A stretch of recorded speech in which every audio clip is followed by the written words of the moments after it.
Hello, how are you? I am so excited. I'm so excited to be here. I'm gonna make sure that we have the live chat going. Good. Okay, hello.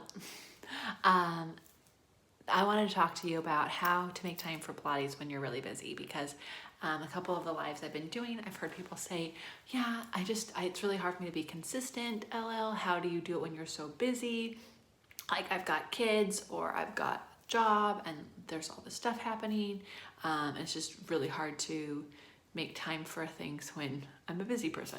And I so hear you because actually, hello, I'm really busy too. I'm really busy too.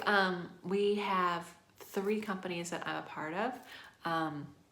And I've got clients that I have to teach, and we have clients that we coach, and then I film all the classes and all the tutorials all the time. And we have 3 crazy dogs who I'm sure you're gonna hear bark because they just can't help themselves. And so I want you to know that I hear you.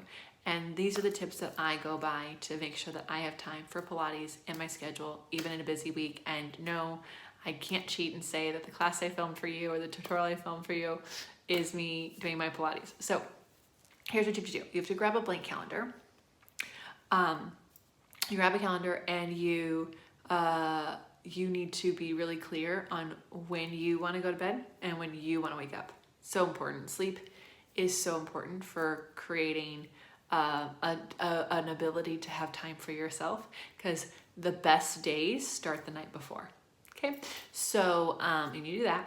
And then I need you to actually put in your goals, what's important to you, what actually you value. So if I look at your schedule, I can actually tell you right now what you value. And if I see work all over it and you tell me you don't value work, you actually value family, well then you better make sure you and your family are in your schedule, right? Like that's important. So there's this whole theory that I use called, it's with rocks, sand and pebbles, right? So you have a jar, okay? And you have 3 piles, 1 pile of rocks, 1 pile of pebbles, 1 pile of sand. The rocks represent appointments, things you can't move. So appointments with yourself, appointments, like that would be your workouts, that'd be your sleep, when you eat, if you've got family in your life, like when you are with them.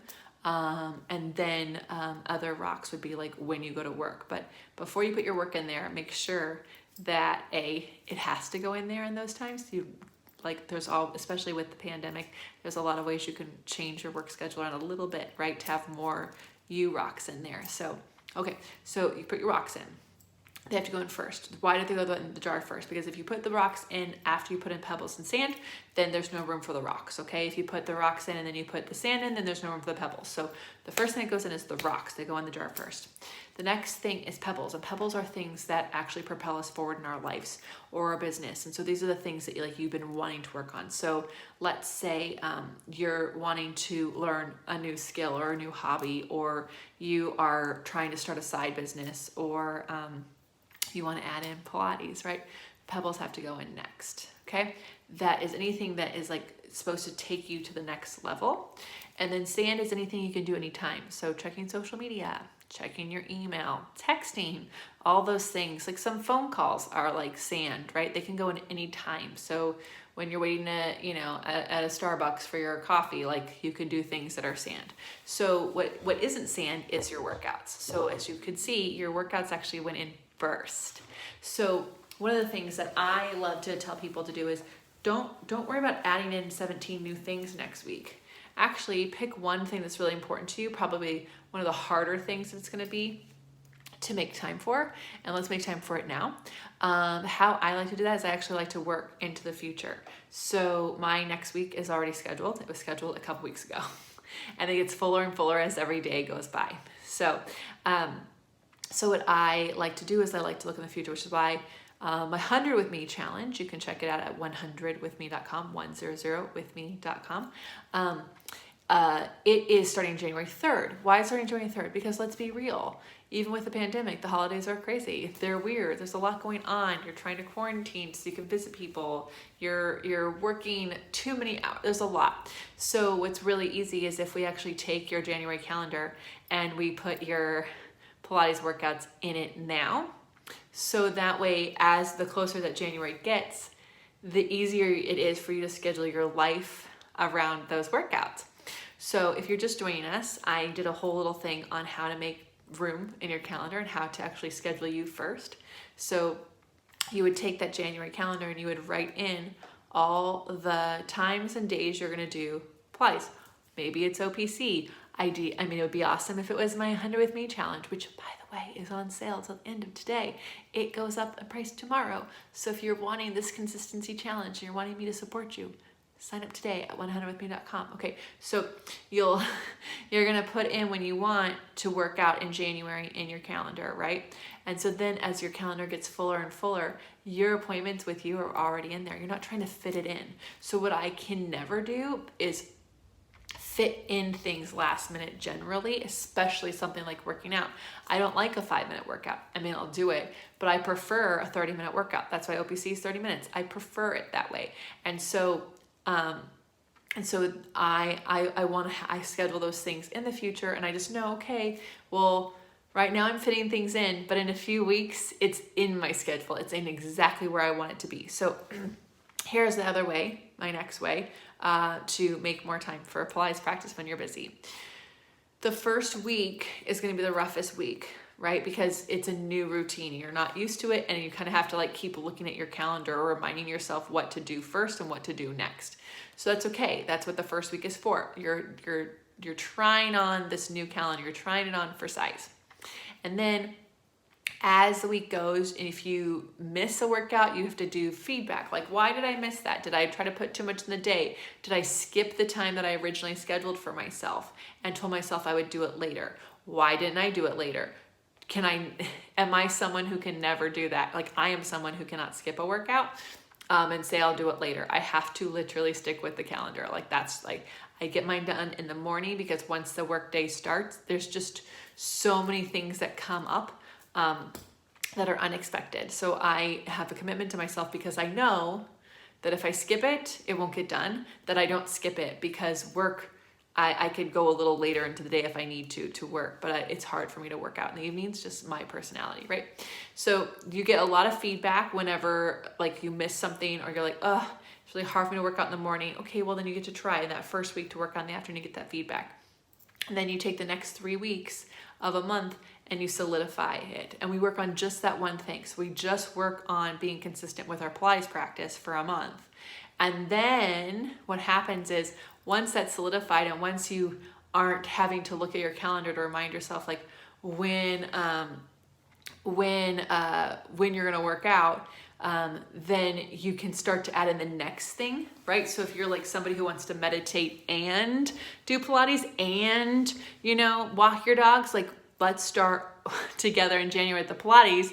And then once you solidify that, then you can add another thing. Sarah had a great comment. Let me see if I can pull it up. No, it just went away. So anyways, but I do remember it, and you do a 5-minute workout, Sarah, and you hated it. I know. I mean, and so here's the good news. The good news is that you moved today. So celebrate that. Celebrate it, right? And then ask yourself, why today could you not fit in more time? Did you not go to bed early enough the night before so you could wake up early enough to make time for your workouts? Did you not pack your clothes, like put them out so you don't have to think about it? Like, a lot of time is wasted just trying to figure out what the heck to wear to do the workout that you only have this much time for, right? So just go, okay, I hated it, but hey, I did it. Way to go, Sarah. Super excited for you. You moved your body today. Your body got something, and that's really great. And then how can you set yourself up tonight to not have a 5-minute workout today? Or next Sunday, what do you have to do to make sure on a Monday you don't have a 5-minute workout? All right. So that's my challenge to you, Sarah. Thank you for saying that, because it allows other people to know that they're not alone. Not alone, right? We get busy. The problem is that when we get busy, our default is to not take care of ourselves. But the problem is that if you don't take care of yourself, you cannot be there for other people. It's just not possible. It's why my challenge is called 100 with me. I want you to give 100% of yourself to yourself. I'm going to give 100% to myself. And then because we're doing that, we can give 100% to other people. We have something to pour into other people's energies, right? We have something to do and inspire people. And I really do 100% believe that Pilates makes you a better human person being. And also, I believe at OPC, we just help you do life better, because our encouragement is not only being perfect. Pilates is not even that you have to even know the names of the exercises. Our purpose on this planet is to help you show up for you and get your movement in be held accountable, be consistent, so that you can be the best version of yourself each and every day when you leave that door, right? So today is the last day to sign up for the 100 with me challenge at $49. After today, it'll be $99. You can check out the details at 100withme.com, 100withme.com.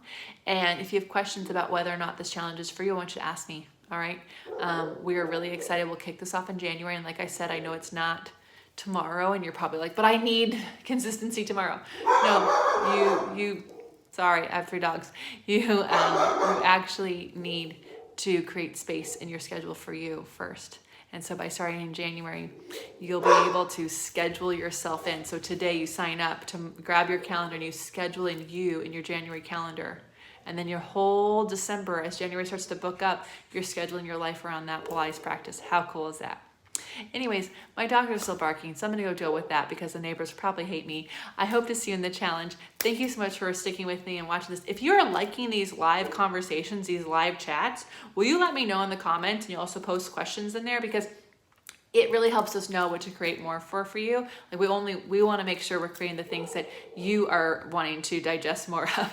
So please let us know if you're enjoying these live chats as much as the tutorials, and what you would like us to talk about, okay? So much love for you. Thank you so much, and I'll hope to see you at 100withme.com. See ya.